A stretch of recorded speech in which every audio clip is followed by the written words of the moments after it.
So very good afternoon to you all. And जैसा कि तुम लोग देख रहे हो कि हम लोगों ने आज जो है वो नया एक चैप्टर स्टार्ट किया है अपना, that is the metals and non metals. And जहाँ तक कि सबको तुमको जो है भाई तुमको डिलीटेड पोर्शन का जो है वो ज़्यादा चिंता रहता है आजकल, तो मैं बता दूँ पहले ही कि इस चैप्टर में मेरा कोई भी पॉइंट जो है वो स्टार्टिंग में कुछ भी डिलीटेड नहीं है। लास्ट के तरफ में एकदम जो है वो last topic and the second last topic, ये दो टॉपिक ही ऐसे हैं जो कि डिलीट हुए हैं, बाकी का पूरा चैप्टर सिलेबस में इंक्लूडेड है और जो भी सिलेबस में इंक्लूडेड है वो मैं पढ़ाऊँगा। समझ गए ना? ओके। तो मेटल्स एंड नॉन मेटल्स इस चैप्टर में हम लोग को ये जानना है कि बेसिक थिंग क्या है कि हमारे पास टोटल 118 एलिमेंट्स हैं, जिसमें से 96 नेचुरल एलिमेंट्स हैं, जिसमें से 74 मेटल्स हैं, है ना। Rest of the non metals. अब किसी भी मेटल्स नॉन मेटल्स कोई भी एलिमेंट है तो उसका दो तरीके का प्रॉपर्टीज हम लोग जनरली पढ़ते हैं। We study about two type of properties of the elements, that is the physical property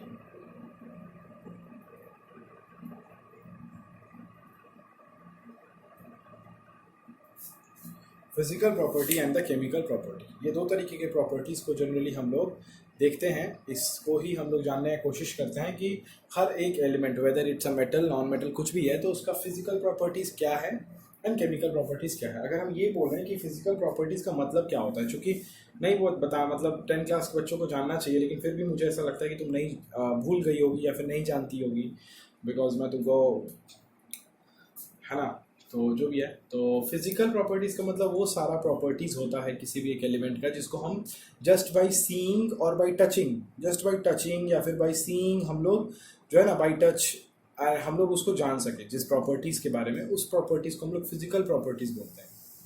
और जिस प्रॉपर्टीज़ को जानने के लिए मुझे केमिकल रिएक्शन करवाना पड़ेगा तो उस प्रॉपर्टीज़ को हम लोग केमिकल प्रॉपर्टीज़ बोलेंगे। जैसे मान लो कि एक सॉलिड है या फिर लिक्विड है या फिर गैस है, कोई भी एक एलिमेंट है, वो हार्ड है या सॉफ्ट है, ये हम जस्ट ऐसे देख के बता सकते हैं, छू के टच करके बता सकते हैं। तो ये फिजिकल प्रॉपर्टी, वो हार्डनेस या फिर सॉफ्टनेस, वेदर वो किसी लिक्विड में सल्यूबल है या नहीं है। सल्यूबल का मतलब होता है कि घुल जाएगा या नहीं घुल जाएगा, वो भी आंख से देख के बता सकते हैं, या फिर जो नॉर्मली टच नहीं करने का ज़रूरत पड़ता है देख के बता देंगे, फिजिकल प्रॉपर्टी है।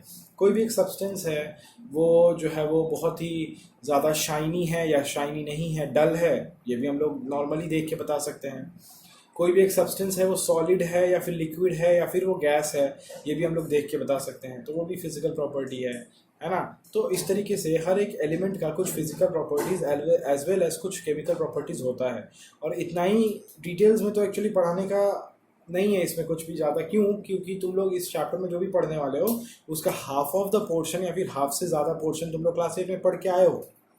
क्लास 8 में तुम लोग बाकायदा पढ़े होगे कि मेटल्स क्या होता है, नॉन मेटल्स क्या होता है ना, एंड मेटल्स का क्या क्या प्रॉपर्टीज़ होते हैं, नॉन मेटल्स के क्या क्या प्रॉपर्टीज़ होते हैं। तो ये सब ही यहाँ पे भी पढ़ना है स्टार्टिंग में जो भी है, लेकिन मैं एक बार रिवाइज करवा दूंगा कि क्या क्या प्रॉपर्टीज़ तुम लोग को पढ़ना है यहाँ पे, ठीक है ना, मेटल्स का और नॉन मेटल्स का। ठीक है, तो यही बात है और कोई बात नहीं।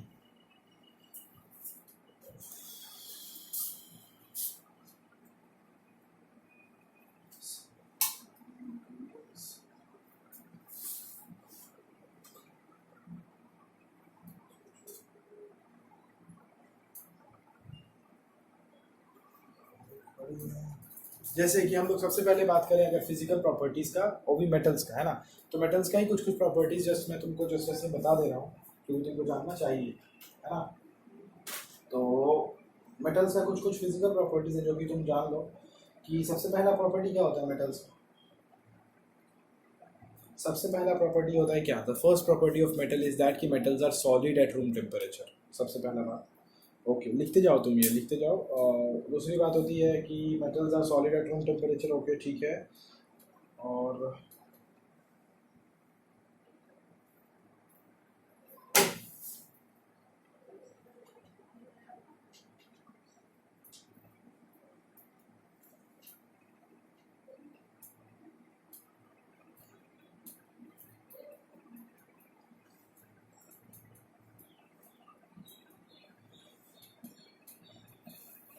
है ना, metals are solid at room temperature, पहला पॉइंट। दूसरा पॉइंट लिख लो, अच्छा इसमें एक्सेप्शन भी लिखते जाओ कि हम लोग को जनरली क्या पता है कि metals are generally solid at room temperature, ये एक पॉइंट है मेटल्स के बारे में। ओके, ऐसे लिखो तुम लोग, ऐसे कॉलम कर लो, यहाँ पे देखो ऐसे, यहाँ पे लिखो मेटल्स यहाँ पे लिखो नॉन मेटल्स, है ना। तो फर्स्ट पॉइंट लिखो about metals, the first point of metal is that metals are solid at room temperature. इसमें एक एक्सेप्शन है, क्योंकि एक्सेप्शंस जहाँ जहाँ जिस जिस पॉइंट में है वो सारा पॉइंट ही बहुत ज़्यादा इंपॉर्टेंट हो जाता है 1 मार्क्स क्वेश्चन के लिए, उससे ज़्यादा नहीं, है ना। तो metals are generally solid at room temperature. Non metals में लिखो कि non metals are generally liquid और गैस एट रूम टेम्परेचर, ठीक है ना। अब एक्सेप्शन में लिखो मेटल्स में कि mercury, MErCury, mercury is a metal which is liquid at room temperature, and इसमें एक्सेप्शन में लिखो कि graphite and diamond is a non metal which is, या फिर ग्राफाइट एंड डायमंड छोड़ दो, तुम लिखो bromine, BROMINE, bromine, bromine is a non metal which is solid at room temperature. तो ये एक एक्सेप्शन है, जो कि इन लोग का नॉर्मली जो प्रॉपर्टी होता है उससे एक एक्सेप्शन आ गया। चलो अच्छी बात है। सेकंड पॉइंट लिखो, सेकंड पॉइंट में ये तुम लोग लिख लो कि, सेकंड पॉइंट में लिख लो तुम कि क्या लिखोगे, अगर उसका सॉलिड लिख लिए तो तुम लिखो कि मेटल्स आर लस्चरस, या लिखो metals have lustre, metals have lustre. And यहाँ पे लिखो non metals are dull, non metals are dull. Non metals कैसे होते हैं, डल होते हैं।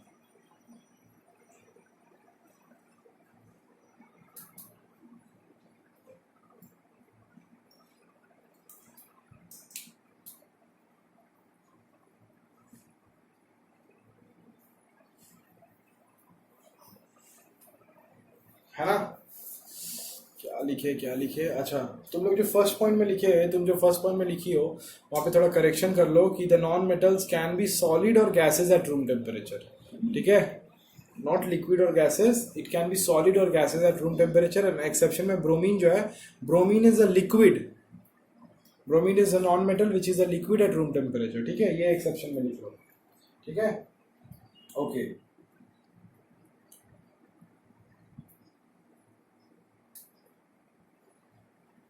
नेक्स्ट लिखो कि metals have lustre and non metals are डल।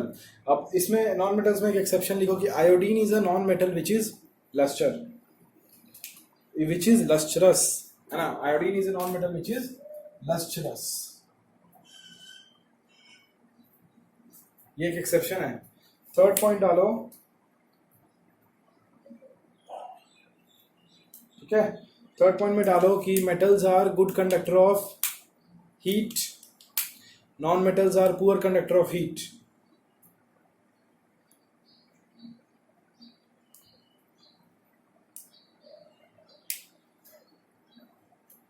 ठीक है। उसके बाद प्रॉपर्टीज लिखो कि metals are good conductor of electricity, non metals are good conductor of electricity. इसमें भी एक्सेप्शन डाल दो कि diamond is a non metal but it is a, sorry, graphite is a non metal but it is a good conductor of electricity. Next point में डालो कि metals are generally solid, metals are generally hard, metals are generally hard, उसमें एक except, and लिखो कि non metals are generally soft, ठीक है ना, सॉफ्ट लिखो। या फिर लिखो कि non metals are generally brittle in nature, soft मत लिखो, लिखो कि non metals are generally brittle, BRITTLE, brittle in nature, ठीक है ना, ओके। उसके बाद तुम एक्सेप्शन में लिखो कि मेटल्स में जो तुम लोग लिखे हो, तुम जो लिखी मेटल्स में कि मेटल्स आर जनरली हार्ड, तो उसमें लिखो कि sodium and potassium are the two metals which are soft and it can be cut with a knife easily, and it can be cut with a knife easily, समझ गए, okay. उसके बाद लिखो कि metals have high melting points, metals have high melting points, and लिखो कि non metals have low melting point, ठीक है ना, ओके। अब metals में exception डालो पॉइंट वाले में कि lithium, sodium and potassium, lithium, sodium and potassium are metals but they have low melting points, exception, but they have low melting points, ठीक है ना।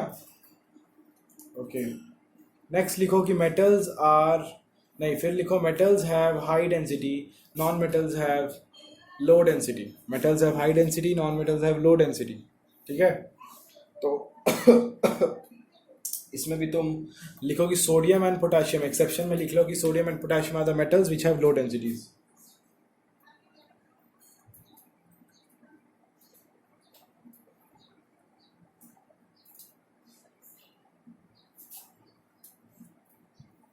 ओके, नेक्स्ट लिखो पॉइंट मेटल्स में कि metals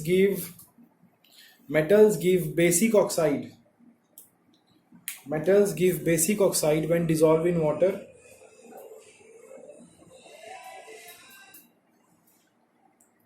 metals give basic oxide when dissolved in water, and non metals में लिखो कि non metals give acidic oxides when dissolved in water, when dissolved in water। ये मेटल ऑक्साइड वाला just ऐसे ही लिखवा दिए, ये तो हम लोग देखेंगे केमिकल प्रॉपर्टीज़ में इसके, लेकिन बस ऐसे ही लिखवा दिए कि मेटल ऑक्साइड जो है ना, मतलब मेटल को जब वाटर में हम लोग डिजोल्व करवाएंगे तो वहाँ से जो ऑक्साइड बनता है, क्योंकि metal plus oxygen will give metal oxide, तो वो जो एक ऑक्साइड बनता है मेटल के साथ वाटर के डिजोल्व होने पर, तो वो ऑक्साइड जनरली बेसिक ऑक्साइड होता है, means basic in nature. And जो एसिडिक ऑक्साइड बनता है, मतलब जब नॉन मेटल के साथ वाटर को मिलाया जाता है तब जो ऑक्साइड बनता है वो एसिडिक ऑक्साइड होता है ना। ओके, तो ये सारा जो है, ये सारा कुछ केमिकल। अच्छा, और भी फिजिकल प्रॉपर्टीज है, जैसे लिखो कि मेटल्स आर मेलिएबल, ये भी लिख लो, metals are malleable means they can be beaten into thin sheets, metals are malleable. Okay, next लिखो कि non metals are non malleable. फिर लिखो metals are ductile, metals are ductile. फिर लिखो non metals are not ductile, ठीक है ना। फिर लिखो मेटल्स आर सोनोरस, एंड वहां पे लिखो कि non metals are not sonorous, ठीक है।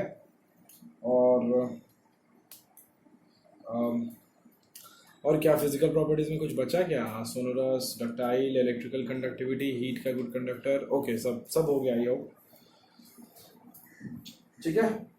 तो ये सारा जो मैंने कहा है, ये सब हमारा कुछ फिजिकल प्रॉपर्टीज है मेटल और नॉन मेटल का, कि वो मेटल्स जो होते हैं वो जनरली क्या होते हैं, डक्टाइल होते हैं। डक्टाइल मतलब मेटल्स को हम लोग थिन वायर्स, मेटल से हम लोग थिन वायर्स बना सकते हैं, जिसके वजह से हम लोग ज्वेलरी भी पहन पाते हैं, तो थिन वायर्स। लेकिन वहीं हम लोग नॉन मेटल से थिन वायर्स नहीं बना सकते हैं।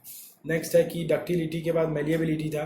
तो मेलिएबिलिटी का मतलब होता है कि मेटल्स को हम लोग बीट करके ना, पीट पीट के जो है हम लोग मेटल्स का पतला पतला शीट्स बना सकते हैं, लेकिन वो हम लोग काम नॉन मेटल्स के लिए नहीं कर सकते हैं। तीसरी बात कि मेटल सोनोरस होता है, कहने का मतलब है कि मेटल्स को जब तुम लोग मेटल्स के ऊपर हम लोग हीट करते हैं तो एक आवाज़ निकलता है, जैसे है ना घंटी में टन टन का आवाज़ जो निकलता है ना, वो टन टन वाला आवाज़ जो है वो मेटल से निकलता है। नॉन मेटल से कभी भी उस तरीके का वो जो आवाज़ है, वो जो साउंड है, वो घंटी जैसा साउंड वो कभी भी नहीं निकलता है। उसके बाद है कि मेटल्स गुड कंडक्टर होता है, हीट का गुड कंडक्टर होता है मेटल। उसके बाद मेटल्स इलेक्ट्रिसिटी का भी गुड कंडक्टर होता है। मेटल्स जनरली हार्ड होता है, लेकिन कुछ मेटल्स हैं जो सॉफ्ट है। मेटल्स का डेंसिटी हाई होता है, कुछ मेटल है जिसका लो है। मेटल्स का मेल्टिंग पॉइंट हाई होता है, लेकिन कुछ मेटल्स है जिसका लो है। मेटल्स जनरली सॉलिड्स होते हैं, लेकिन कुछ एक मेटल का हम तुमको नाम बताएं जो कि लिक्विड होता है। ओके, और हम लोग क्या पढ़े, मेटल्स जनरली लस्टरस होता है, नॉन मेटल जनरली डल होता है, लेकिन नॉन मेटल में भी एक्सेप्शन बताएं हम। उसके बाद हम बोलें कि मेटल्स हार्ड होता है और नॉन मेटल सॉफ्ट होता है। तो नॉन मेटल जो सॉफ्ट होता है उसमें एक एक्सेप्शन लिख लो कि diamond is a non metal which is the hardest element. Diamond एक नॉन मेटल है, लेकिन फिर भी वो दुनिया का हार्डेस्ट एलिमेंट है, तो एक एक्सेप्शन हो गया है ना सॉफ्टनेस में। तो हार्ड जहाँ लिखे उसको ऑपोजिट में सॉफ्ट लिखो और ये वाला एक्सेप्शन डाल दो, समझ गए। तो ये सारा करके हम लोग का फिजिकल प्रॉपर्टीज खत्म हो जाता है ना। तो अब हम लोग आते हैं कि अब हम लोग देखेंगे कि मेटल और नॉन मेटल का केमिकल प्रॉपर्टीज क्या है। मतलब केमिकल मतलब अब हम करवाएंगे रिएक्शन। अब हम लोग रिएक्शन पे आएंगे और उसको अलग अलग चीज़ से हम लोग रिएक्ट करवाएंगे। जैसे मान लो एयर से करवाएंगे, और एयर मतलब क्या, ऑक्सीजन। वाटर से करवाएंगे, एसिड से करवाएंगे, बेस से करवाएंगे, सॉल्ट से करवाएंगे। तो अलग अलग चीज़ से हम लोग अब इसका रिएक्शन करवाएंगे, मेटल का, नॉन मेटल का, है ना। और उसके बाद हम लोग जो है वो देखेंगे कि किसके साथ रिएक्शन करके कैसा क्या प्रोडक्ट बना रहा है और कैसे बना रहा है, नहीं बना रहा है, वो सबको हम लोग को देखना है। समझ गए ना, यही करना है। चलो,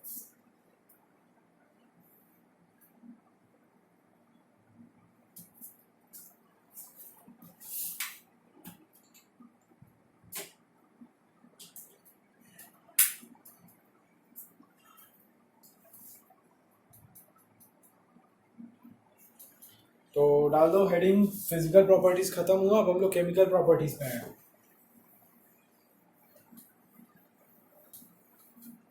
केमिकल प्रॉपर्टीज ऑफ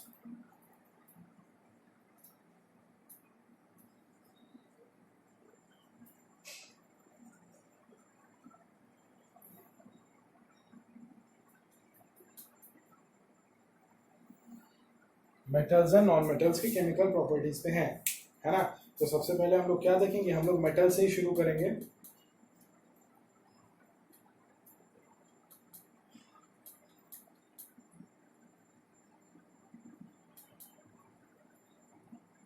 ठीक है, तो हम लोग सबसे पहले, तुम हेडिंग के अंदर सब हेडिंग डालो।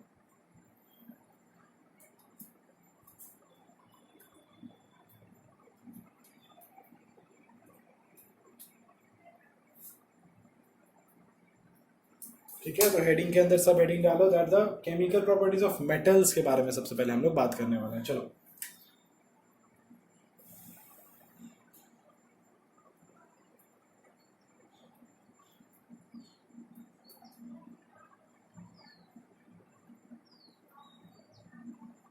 ओके।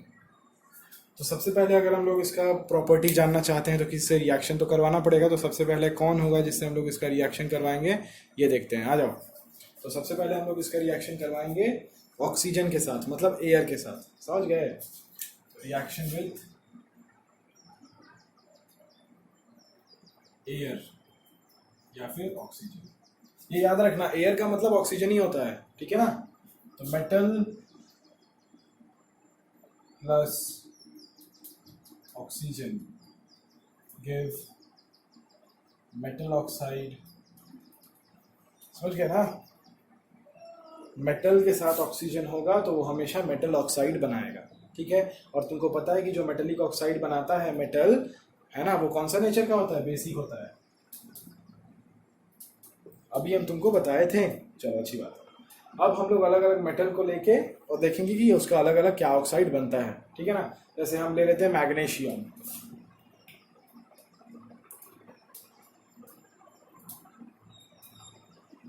बन गया लेकिन बैलेंस नहीं है,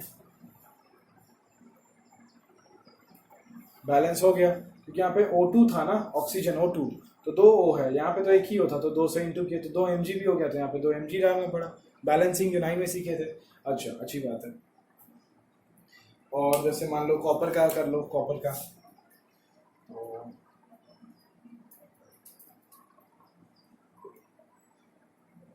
ठीक है, ओके।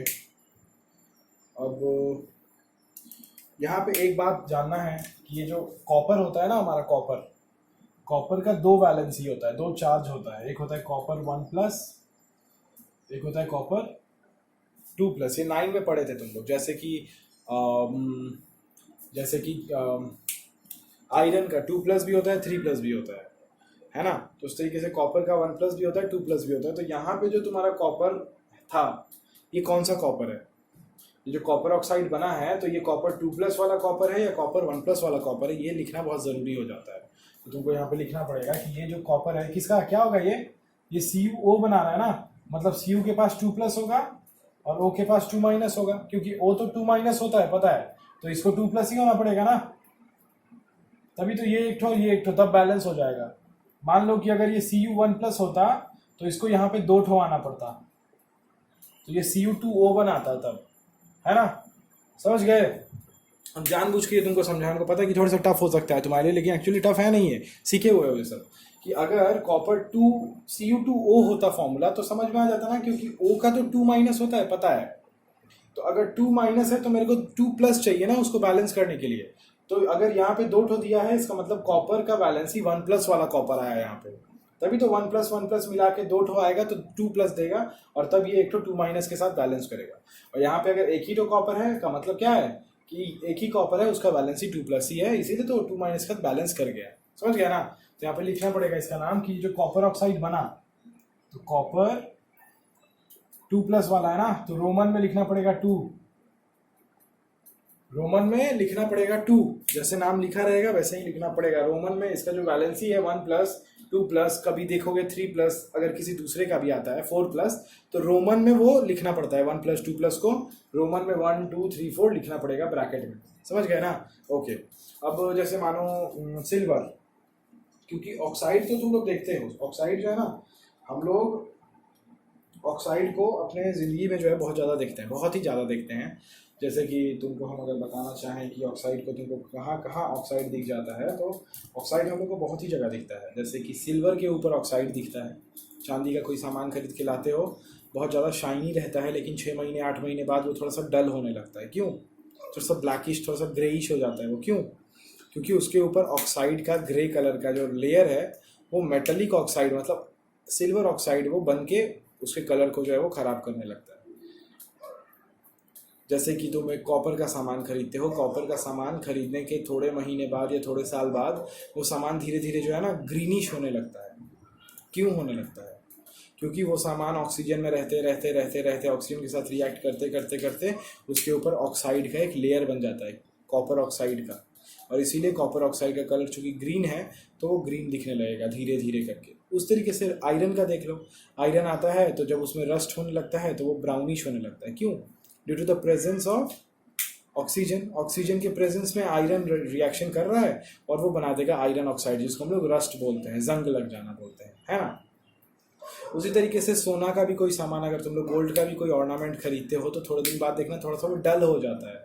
उसको हम लोग जो है वो गोल्ड स्मिथ के पास ले जाते हैं, चाहे वो सिल्वर का हो चाहे गोल्ड का, और बोलते हैं कि आपने पापा मम्मी से पूछना इस बारे में, तुम लोग को आइडिया नहीं होगा मे भी, कि जब काला हो जाता है तो क्या करते हैं आप लोग? तो लोग बोलते हो कि हम लोग दे देते हैं गोल्ड स्मिथ को और बोलते हैं कि थोड़ा सा पॉलिश कर दीजिए इसको ताकि इसका चमक फिर से वापस आ जाए। तो वो लोग क्या करता है? वो लोग कुछ नहीं करता है, वो लोग सिंपली एक डिस्प्लेसमेंट रिएक्शन करवाता है, तो उससे जो ऑक्साइड उस सामान के ऊपर लगा हुआ रहता है वो ऑक्साइड सारा का सारा हट जाता है और फिर से उसका जो चमक है वो वापस आ जाता है। समझ गया ना?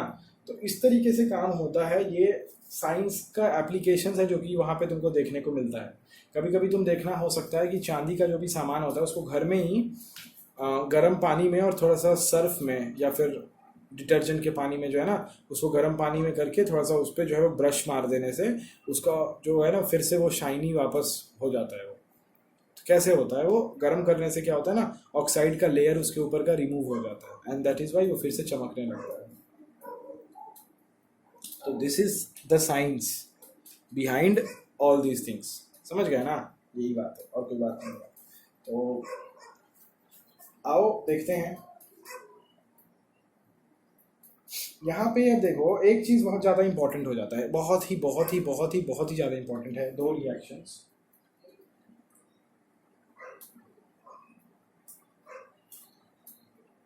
है ना? वो कौन सा दो रिएक्शन है वो मैं तुमको बताता हूँ।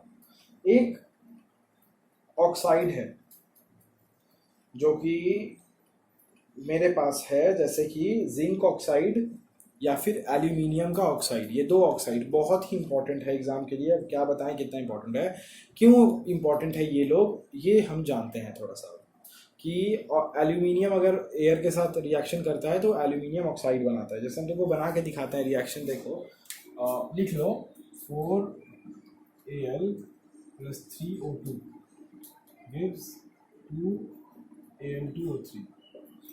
समझ गए? Zinc oxide. तो zinc plus oxygen zinc oxide बना रहा है, ठीक है ना? और तुम्हारा ये जो है एल्यूमिनियम ऑक्साइड बना रहा है।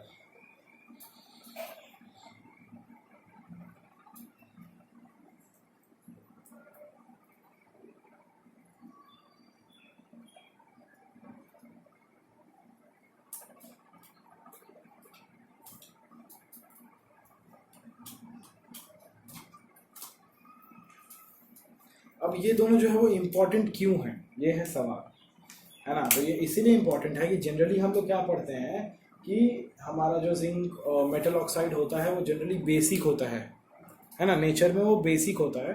लेकिन ये हमारे दो ऐसे ऑक्साइड्स हैं जो कि दे कैन, है ना, they can show both acidic as well as basic character. तो ये लिख लो, इम्पोर्टेंट है कि ये जो दोनों है ना, तो लिख लो कि these two oxides है ना, the oxides of aluminium and zinc, they show both basic character as well as acidic character, and that is why they are known as amphoteric oxides. What? Amphoteric oxides, and that is why they are known as amphoteric oxide. तो कभी भी अगर तुमसे कोई पूछता है कि, ऐसा तुमको नहीं पूछेगा है ना, तुमको ये कभी भी नहीं पूछेगा कि तुम हमको एल्यूमिनियम ऑक्साइड का इंपॉर्टेंस बताओ, कि तुम उसको बता दोगे कि हाँ वो तो एक एम्फोटेरिक है क्योंकि वो दोनों जैसा बिहेव करता है, कभी नहीं पूछेगा।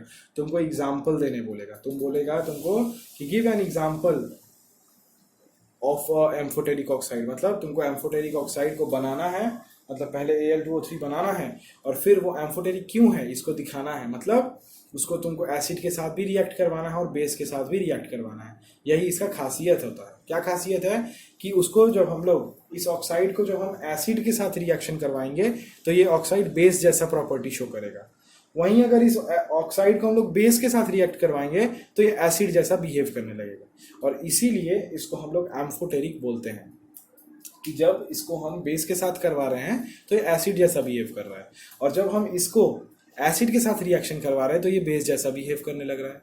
एंड इसीलिए ये दोनों ऑक्साइड बहुत ज़्यादा इंपॉर्टेंट हो जाता है, क्योंकि ये दोनों ऑक्साइड दोनों ही रिएक्शन करता है और इसीलिए बहुत ज़्यादा इंपॉर्टेंट है, और यही है एम्फोटेरिक ऑक्साइड का एग्जाम्पल। तो अब आते हैं एग्जाम्पल पे कि क्या एग्जाम्पल है ना। तो आ जाओ देख लो, एल्यूमिनियम ऑक्साइड को एक बार हम लोग चलो एसिड से रिएक्ट करवा लें और एक बार चलो बेस से रिएक्ट करवा लें, और प्रोडक्ट भी जो मिलता है उसको लिख लें, जान लें, है ना।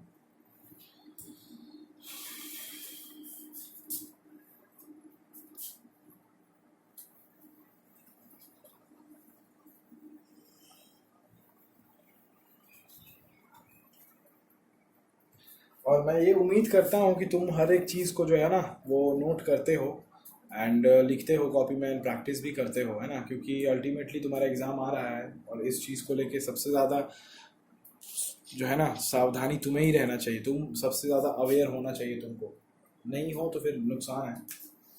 देखो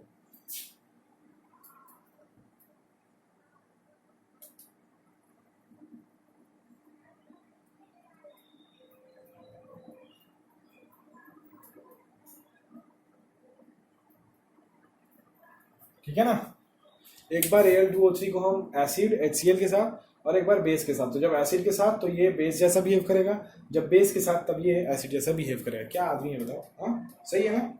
ओके, तो क्या बनाता है देख लो, ठीक है ना।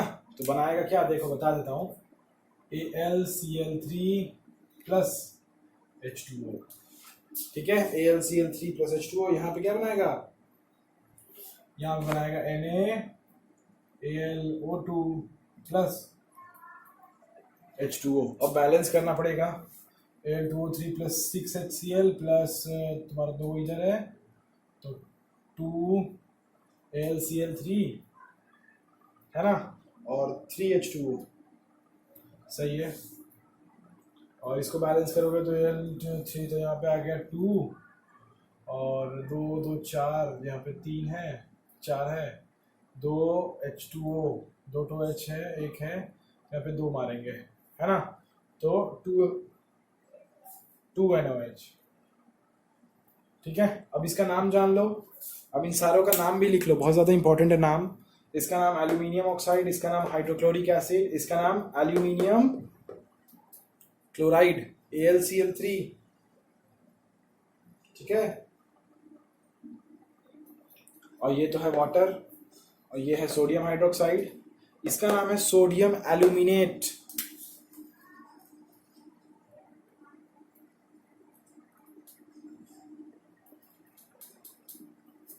ठीक है, सोडियम एल्यूमिनेट।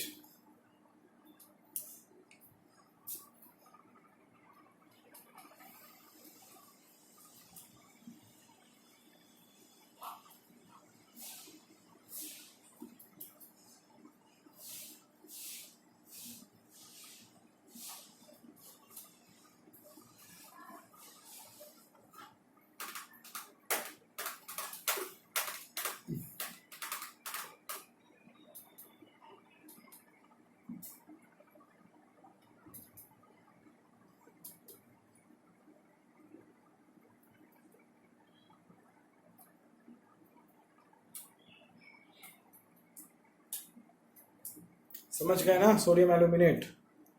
ओके, अच्छी बात है। तो ये है हमारा क्या पहला प्रॉपर्टी, जब मेरा मेटल सिर्फ अभी तक ऑक्सीजन के साथ रिएक्ट किया और कुछ नहीं किया, समझ गया ना।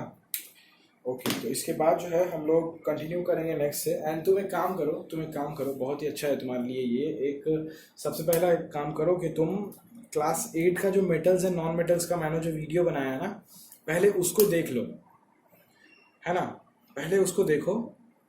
एंड आज का ये वीडियो तो तुम देख लिए, हमको समझ आ गया।